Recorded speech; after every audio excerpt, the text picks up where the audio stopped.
What's going on, beautiful folks? Welcome to another episode of Mornings with Lee Hammock, your favorite. You can have a favorite self-aware narcissist. This morning, we're talking about who you fall in love with when you do fall in love with a narcissist. It's not the same person that you fall out of love with, if you get what I'm saying. Like in the beginning of a relationship with a narcissistic person, right? You fall in love with an idealized version of them. This is not the real version of them. It's the narcissistic people. We all know this. Put their best foot forward in the beginning of a relationship, right? They always do this. Most narcissists do this because it benefits them in some way, shape, or form. They love it. They enjoy it, right? Um, but on the flip side of things, you fall out of love with who they really are.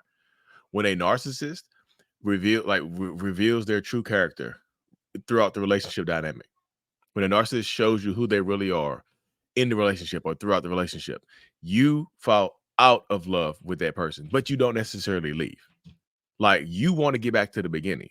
And that's why it's so hard to leave these people. That's why it's so hard to leave a toxic narcissistic person. That's why it's so difficult to get out of these relationship spaces, because you know that they've shown you that they have the ability to treat you okay, right? They show you that they have the ability to treat you decently. They show you that they had the ability to be there for you and to do good things for you and to do nice things for you, right? And so that happens to a lot of people. You know what I mean? That happens to so many people within these spaces, within these dynamics. It really, really does. So that's why I try to convey this message to people that, like, hey, when you're dealing with a narcissist, like when you're trying to leave this person, you have to tell yourself the truth about who they are.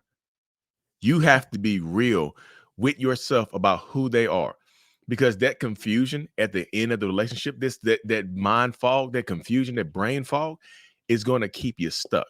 It's going to keep you questioning yourself. It's going to keep you on edge, not knowing whether you should stay or whether you should go, not knowing whether you should come or whether you should leave. You see what I'm saying? It keeps you guessing. Like, what if I do leave and I'm wrong, and they are the person I thought they were, and I'm just inconsiderate, and I'm this, I'm that.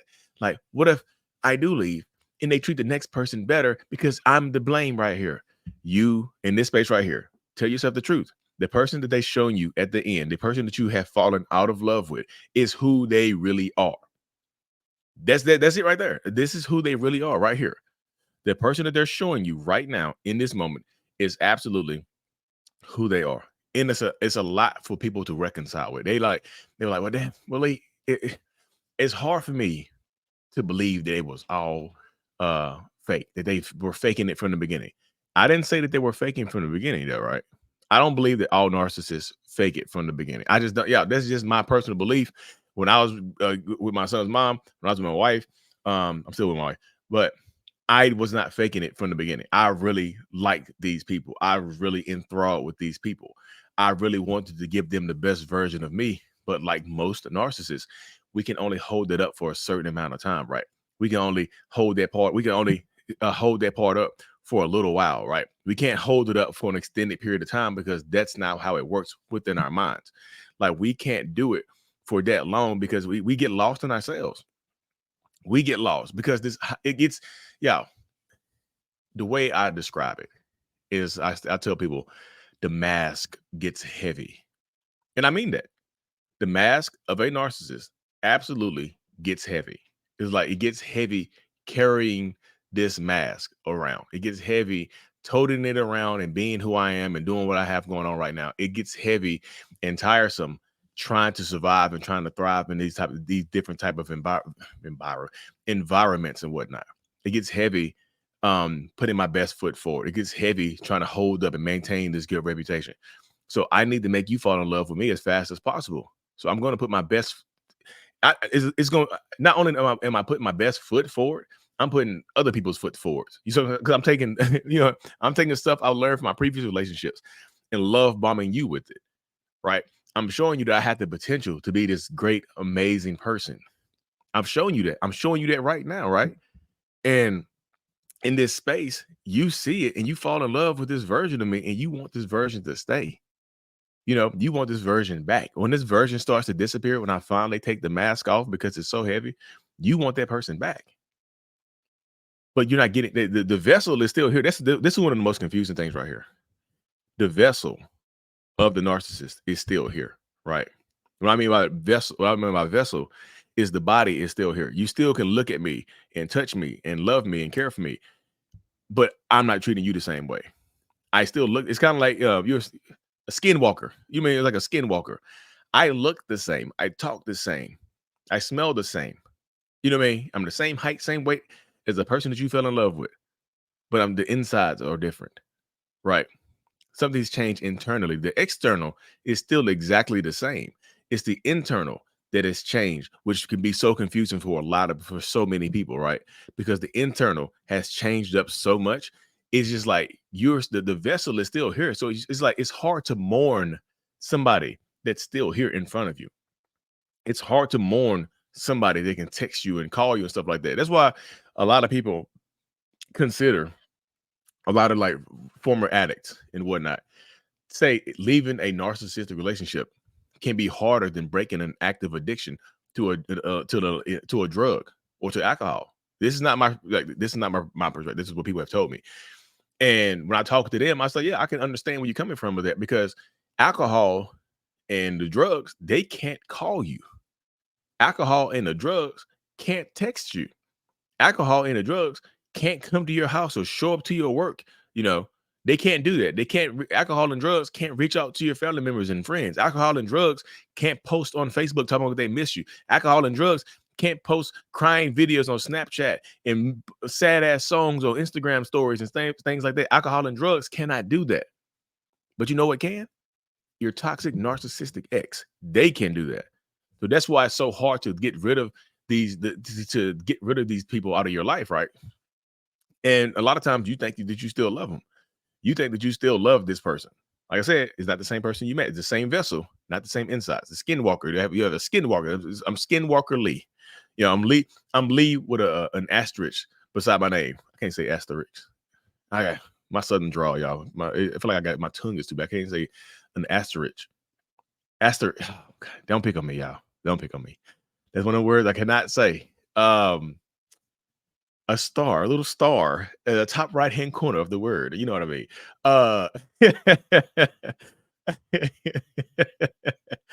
You have to laugh at yourself sometimes, y'all. But it's like Lee with a little star in the top right-hand corner. Yeah, because I'm a skinwalker. I'm not the same person that you fell in love with. I look the same, I act the same, but I'm not the same, you know? So I tell people, I share that information with people just to help them break through, to help them push through the final barrier of leaving a toxic narcissistic person, right? Because at the end of the day, this is the stuff that helps, right? At the end of the day, this is the stuff that empowers you. At the end of the day, this is the type of thing that can help wake you up. Like seriously, it absolutely can. So I'm rooting for every single person that's out there, and I want y'all to win. I really, really want y'all to win, and just to understand that even if you feel like you still love this person, you can let them go. You don't have to hate. Yeah. You don't have to hate them to move on from them.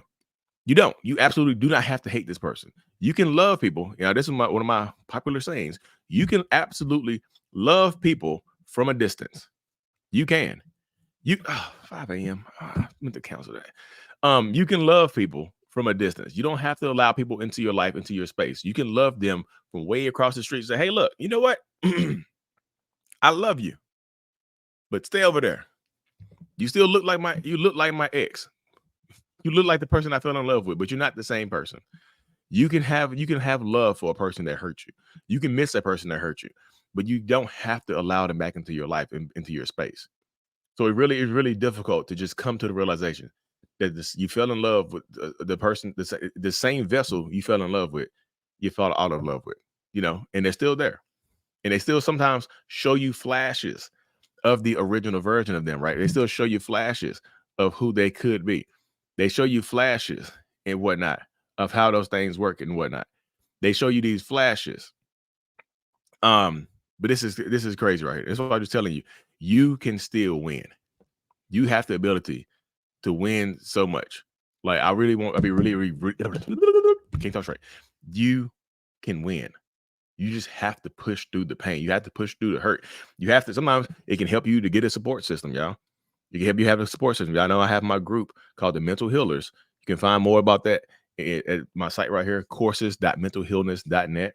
You can find more information about that there.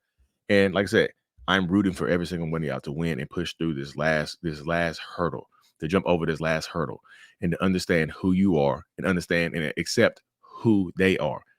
And accepting who they are, radical acceptance, does not mean you have to stay with them. It does not mean you have to be in this relationship dynamic. And I'm not telling everybody to leave, because I know everybody's situation is going to be different. But radical acceptance is a powerful thing. It really, really can be. But anyway, y'all, thank y'all for tuning in with me this morning. Y'all know I appreciate every single one of y'all. Make sure you like and subscribe to the channel. And as always, y'all, mental illness is out. Peace. Thank you so much for making it to the end of my video. I am extremely grateful for you. Have no idea. If you haven't already, make sure you go ahead and subscribe to the channel. Helps reach more people. And click on the screen to watch another video or to browse through another playlist. There's also a link on the screen to check out my courses and my support groups to help you heal and understand what you've been through. Thank you so much again. I will see you in the